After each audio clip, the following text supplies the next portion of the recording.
Hey there, this is Addison Berry, and you're listening to the Osio Labs podcast, the show that explores the question, how can we create sustainable businesses that care for people and make the world a better place? On today's episode, I'm joined by my colleague Blake Hall, and this is episode number 3, which will be a book chat about Wolfpack by Abby Wambach. So, a lot of classic business culture uses the lexicon of competitive conflict, a lot of terms derived from war and sports. These are considered classic examples of leadership, and the analogies and metaphors are really thick from those. So, it's interesting to read Abby Wambach's Wolfpack, where she takes lessons learned from the top echelons of competitive soccer to turn classic leadership rules on their heads. Here are her 8 rules for leadership that she has in Wolfpack, just to summarize that before we dive into it. 1. Create your own path. 2. Be grateful for what you have and demand what you deserve. 3. Lead now from wherever you are. 4. Failure means you're finally in the game. 5. Be for each other. 6. Believe in yourself. Demand the ball. 7. Lead with humanity. Cultivate leaders. 8. You're not alone. You've got your pack. So, to start off, before we get into the details of all the things, what was your overall impression of the book, and would you recommend it or not? I would say my overall impression was positive. I think I heard about the book either from you mentioning it or um, my partner's a big fan of the We Can Do Hard Things podcast with Glenn and Abby's Mm-hmm. partner. So might have been there as well, but or maybe that just gave me permission to order it right away. I'm not sure. I can't remember how that played out. It's a short, quick read, which I thought was great. I can kind of cruise through it in an hour pretty comfortably, which makes it easy to revisit too, which is kind of nice. We were both actually such a big fan of it that when we were searching to buy it, we noticed that there's a kids version. So we picked Nice. that up for our daughter right away. I don't think she's read it quite Fair all the enough. way through. I found her bookmark in there the other day when I was sort of comparing the two. I think it's full of a bunch of really high level, great lessons and good reminders. I'm always a little bit gun shy about leadership books in general because they feel kind of so high level and Mm-hmm. lacking in like actionable tasks that especially giving one to like a 10-year-old feels sort of weird. But I feel like this has a bunch of really good lessons and reminders for just everyday life too, beyond just leadership. And I like the way that she sort of recasts leadership as something that everybody can bring to the table and a very actionable process and not like something that someone else has to give to you. It's something that you can Mm-hmm. kind of give to the world. Yeah, I liked it too. I also liked that it was fast. Like you said, we could probably like read the entire book on a podcast episode. And I have a similar thing with leadership books because I often feel like I need to read and take a lot of notes and then figure out how I'm going to implement the new things I'm learning and all of that. And this is really kind of not even that. It's just like you need to think about what leadership means differently. Here's some points to think about differently, Hmm. and it's such a short, easy read that you can kind of like pick it up and be like, oh yeah, that thing, and then go about your day. It's not like a tome that you have to like weed through to figure out what she's trying to say, you Hmm. know? So Yeah. yeah, so I would recommend it for sure. If nothing else, because it's a really fast read and you can just read through. And if you get something from it, great. And if you don't, you haven't wasted hours of your life. So I feel like Right. that's a big advantage. But I do think that a lot of people could take away some positive stuff from it for sure. Yeah, absolutely. I also kind of find myself gravitating a bit towards books of this type that are broken down sort of, she has these kind of 8 rules and books that are broken down in that way. So you can sort of like journal about one of the rules in a particular Hmm. month, or revisit one during a particular day and sort of just give it some time to sort of stew and chew on and think about how that rule Hmm. applies to you and impacts your life and all that sort of thing.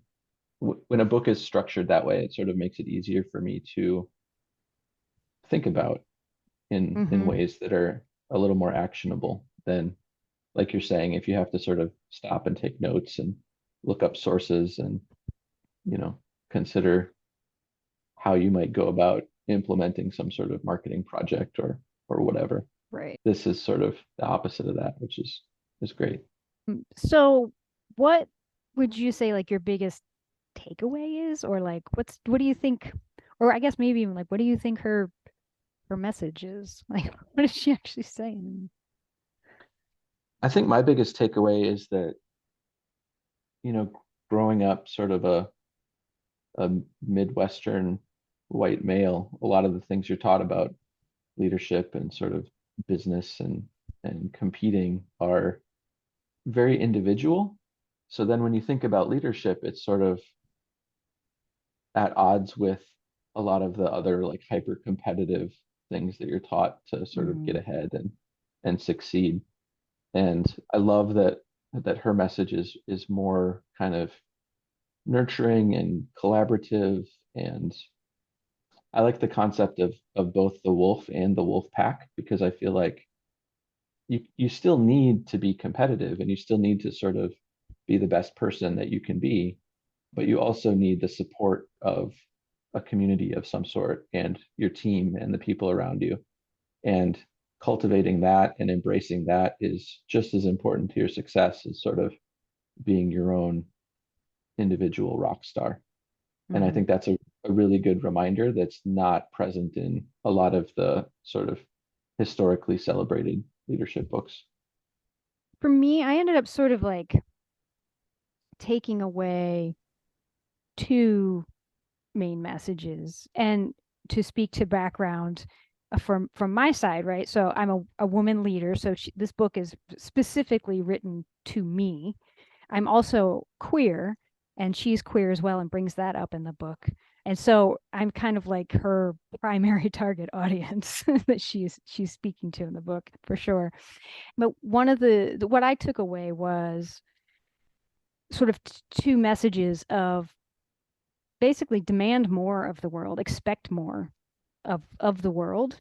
Don't let the world tell you how it's supposed to be, and to support each other, to create a pack, and to work as a team to get the world to give in to our demands, as it were, instead of trying to do that alone, or Mm-hmm. trying to do it the old way. Like, really, I mean, and she specifically says in the book, right? She's taking like what is the old rule, and then this is her new rule, which is to don't play by the old rules, do things differently if you want to change the world. And that's, I mean, if nothing else, it's just heartening to hear, because that's how I feel. And I feel like it's a struggle. And I feel like people here, I'm a CEO of a company, and they have sudden expectations about who I am and how I behave in the world. And it's very frustrating to me. And so it's like, I would like to personally change that message, because I am not that way. I'm not that, uber competitive, type A personality, workaholic, take on the world rock star kind of thing. But people just get this like weird impression of you as soon as you say like the letters CEO or whatever capacity of official authority. So I just also really enjoy like the fact that, I mean, she's not the only person saying these things. So this is a huge thing that's happening. But it's just great to read it, to see it, to hear that message over and over again, because it's really easy to get kind of stuck in the old systems of thinking or be Mm-hmm. surrounded by them. And so it's just heartening to be like, oh, yeah, all right, I'm not alone. I'm not alone. There is a wolf pack, right? There are a whole lot of people like this who think this way. Yeah, It's good to absolutely. remember that. Right. Well, and even on another individual level, I think like her second rule is sort of be grateful for what you have, but also demand what you deserve. And I think Mm-hmm. that speaks a lot to sort of what you're talking about, is like trying to make these changes in the world doesn't mean that you're not also, thankful that you've Mm-hmm. gotten to be a CEO. Like balancing those two things is something that isn't always encouraged or accepted. Like a lot of times I feel like people, especially in the larger media, when they come out and say that they're in favor of some sort of social change or social justice, it's sort of like, well, you should be grateful for, you know, Mm-hmm. X, Y, or Z that's happened recently. And it's like, well, yes, but like that's not enough still, there's sort Mm-hmm. of it's okay to both like celebrate, where we are and what we have now, but also still expect things to be better and keep pushing Mm-hmm. forward for more. And I think that's especially for somebody like me, that's a really good message too, because it sort of feels like, sometimes like the unrelenting push towards progress can just feel like you never get anywhere, right? Yeah. It's kind of like working with code and on a website. It's like you're constantly squashing new bugs that you find or trying to improve performance or all these things. It sort of feels like your job is never done, and that can feel kind of disheartening at times. But realizing that you can take a step back and sort of hold the two truths of, you know, things are going really well and I've worked really hard and there's still more to do to Mm-hmm. improve things. Like that's a really good reminder as Yeah. well, I think. It's hard to hold both of those at the same time. But Absolutely. but yeah, it's a good practice. It's a good thing to practice doing for sure. Hmm. So, singing lots of praises, are there any drawbacks for you? Not that there have to be, but I'm just curious. I think the one thing I would say is just mostly because the book is so short, there's there's kind of a lack of real actionable Mm. steps you can take. But I also sort of feel like it's because, at least when I read the book, it felt very individually targeted and sort of like this is how you work on yourself to improve your leadership skills. So it's harder to do that sort of thing in a book like that Mm-hmm. that's a little more personal and about, bringing your values for the rest of your life, your work life in particular. So I understand why that's a shortcoming, but I would still say, it'd be great if there was some sort of follow up or online community where people were kind of talking about how to go about implementing these things. And there's a very good chance that something like that exists, and I'm just unaware of it or ignorant of it. But I Mm-hmm. would say if somebody just grabs the book and that's their only experience with these concepts, that would be my biggest kind of drawback. Yeah, I looked when after I read it, I did look to see if there was like some kind of Wolfpack community, and it seems like maybe there was some discussion about that or something like that happened, but it doesn't seem to be a thing that's like out there. Because that was definitely one of the things for me too, is it's like this is all good and well.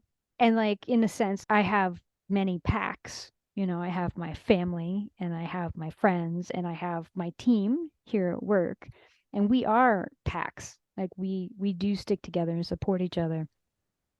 But I definitely feel like how do I find the larger packs? How do I find this larger movement of the way that people are thinking?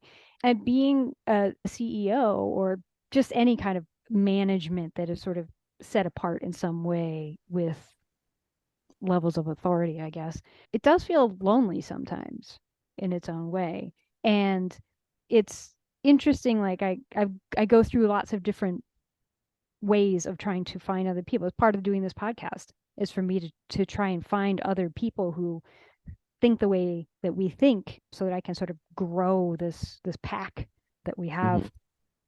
But I would have liked in the book to have more like finding a pack or defining a pack and like how do you grow that? How do you do that exactly? Because I think Hmm. a lot of people can read this and be like, this is great, but I feel really alone because I'm reading this book, but no one around me is reading this book or cares.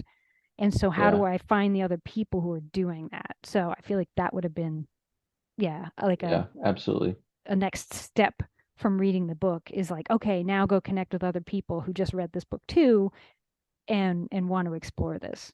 So, Hmm. and then I think this isn't really a drawback actually. I think this is just more of a observation, which is like I said earlier, like Abby is definitely speaking to me, a queer woman in business leadership. And so a lot of, things in there resonated, but, we're still white women. We still have other levels of privilege. And so I'm like, I guess I'm more curious, like how other underrepresented minorities would respond to the way that she's laying things out in the book. The assumption is that you just sort of take these concepts and apply, but I also am sort of aware of the privilege from the perspective that the book is also written in. Um, Hmm. so yeah, not exactly a drawback, but more of a curiosity or a question Right. for how that would play out there. Yeah, I mean, in terms of like gaining larger acceptance among sort of the status quo system, like we can't all be the women's national soccer team in terms of, Right. you know, global success and reach and sort of, work harder to get a bunch of attention to your cause isn't always the greatest like actionable step Right. for things like this. That's for sure. Yeah. So I also have a question to come back to. You said that there was a kids version. I'm curious, like, is it very different? Like, how is it different? Obviously, it must be different in some way. Yeah, it's actually not all that different. A lot of the references to women in particular are sort of just rewritten as young people, Okay. which I find kind of interesting. But I mean, it also sort of speaks to the nature of the book itself. It's sort of a quick, breezy read, and Mm-hmm. it's not overly complicated. Like it is young adult friendly, even in its original form, I would say. Right. So I was actually kind of surprised by that a little bit. Like I thought there might be, more, I hate to say like dumbing down, but, simplification or Mm-hmm. whatever. But the overall message of the book really is pretty straightforward and simple. And the rules themselves are young adult friendly as Mm-hmm. they are. So it's not like it's, filled with pictures Right. or a bunch of profanity cleaned up or anything like that. Like it's basically the Mm. same book with a few different word choices here and there, which is great. I mean, I think it sort of speaks to the simplicity of the ideas, which doesn't Mm. mean they're not powerful. They're just, you know, distilling something to that level of, a kid can understand it is often a pretty hard thing to do. So, Yeah. Huh. Interesting. Yeah, I guess I was like imagining, yeah, more pictures and like I don't know, stories and scenarios for kids so instead of talking about even high level team sports and stuff like that, but it's like being in homeroom in school or I don't know, or like I whatever, like the Girl Scouts, I don't know. But so it was just anyway, yeah, interesting. Cool, but it's also just good to know that that version of the book is out there too. All right, think we should probably wrap it up, but I want to wrap it up with, did any of the eight rules stand out to you more than others, just like personally resonating for you? I mean, I think they're all really good and applicable, which is a total cop-out answer. It's fair enough, though.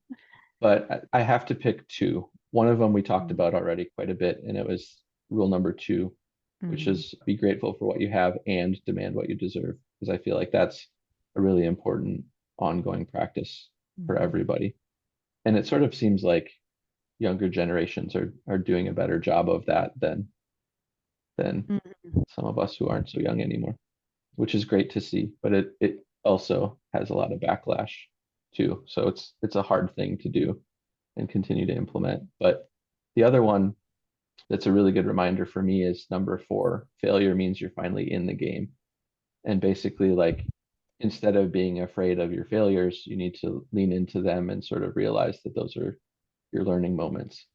There's a ton of old and tired cliches about, as long as you get back up, you haven't really failed and those sorts of things. But I think that's a really great business lesson because Mm-hmm. life in general is just full of failure. And if you can learn how to take those things in stride and actually learn from them, and not be afraid of failing, I think is sort of the biggest thing, Mm. because that fear can really be paralyzing and controlling and annoying to deal with. Yes. So that's another good kind of ongoing practice I took away. Yeah, and I mean, I would say both personally and from a business perspective, like one of the harder things that I continue to work on is leaning into failure. Not even it's okay, but like it's actually expected and needed. And like that's just like a Mhm. whole other level of dealing with failure that is really difficult for me. But that's so fruitful, and it also just makes life a lot less stressful if you can approach it that way. Yep. But yeah, hard to implement on the regular for sure. So same for me as I was like, oh, these are all great and applicable in their way. And I actually had more than one written down at first. And then I was like, nope, let's just like cut it. Let's just do it. Let's go to the one. So I did only pick one at the end, which is rule 5, be for each other. And this like really resonates for me, sort of like where I am. So in that rule, she's talking about like celebrating the success of others, and when you're successful, celebrating the people who helped you make that success happen. But in that chapter where she's talking about, like, she really talks about sort of this culture of scarcity, and that everybody's got to get their piece of the pie. And that means, if somebody else gets a piece of pie, you're not going to get any, that there's a finite amount of success available, of happiness. And that's something that, like, personally, I've been sort of deep into lately in my life is trying to sort of take down the scaffolding of scarcity that we've been taught, and being able to really just open up to sort of the abundance of life, and that there's not like a finite amount of love available in the world. There's not a finite amount of joy, of caring for people. Like that, it just doesn't work that way. But we've been taught to believe that in so many aspects of things. Mm. So that one really resonated for me, because I was like, yep, that's a tough one, and it colors like subtly colors so many ways of interacting in the world, and I want to work on that more, kind of break free from that. So, but yeah, they're all good rules. I think they're good little reminders, little things you could Hmm. write on a sticky note for a week. Like you said, actually, like I like the idea of like journaling each of them. And like there's another book, which is Brene Brown's, I think, The Gifts of Imperfection, does a similar thing where it's sort of like each chapter is about a thing. And I actually was in like a little book group, and we each week we would read one and journal about it, and then get together and talk about it. And it was just a nice structure to exploring and really sitting with the idea. It's a nice structure to the book, and it is so sweet and simple that you can really kind of go where you want with it. Yep. Awesome. Well, thanks for sharing your thoughts and ideas on this one, because I would like to do more of these book chats, because I read a lot. It's way more fun to think about books that I've read with other people, getting Yeah, their ideas. absolutely. Yep. Yeah. Sign me up. Awesome. Cool. Well, we will definitely be doing more of these book chats in the future. We have a list of books that I'm interested in reading. So if other people are going to read them, sweet. And for anybody listening to the podcast, if you have a book that you think is pretty awesome that you would like us to read and do a podcast on, let us know. I am open to all kinds of books. I read a lot. My wife was just teasing me about this the other day. So I looked up on Goodreads last year. I read 171 books last year in 2022, which is more than 3 books a week. I'm like, I don't even know how I do that. But anyway, I read a lot of books. So we can always put another on the shelf. All right. Well, thanks, Blake. And I'm sure you're going to be on another podcast. So talk to you again Hopefully. soon. I think it'll happen. I Sounds think it'll good. happen. Thanks, Addie. Thanks. Hey, so thanks for listening, and let us know if you have questions, comments, or suggestions for what you'd like to hear more about. You can find all of the various ways to reach us on our website at osiolabs.com. That's OSIOLABS.com. Also, please make sure to subscribe to the podcast on your podcast provider of choice. We'll catch you on the next episode.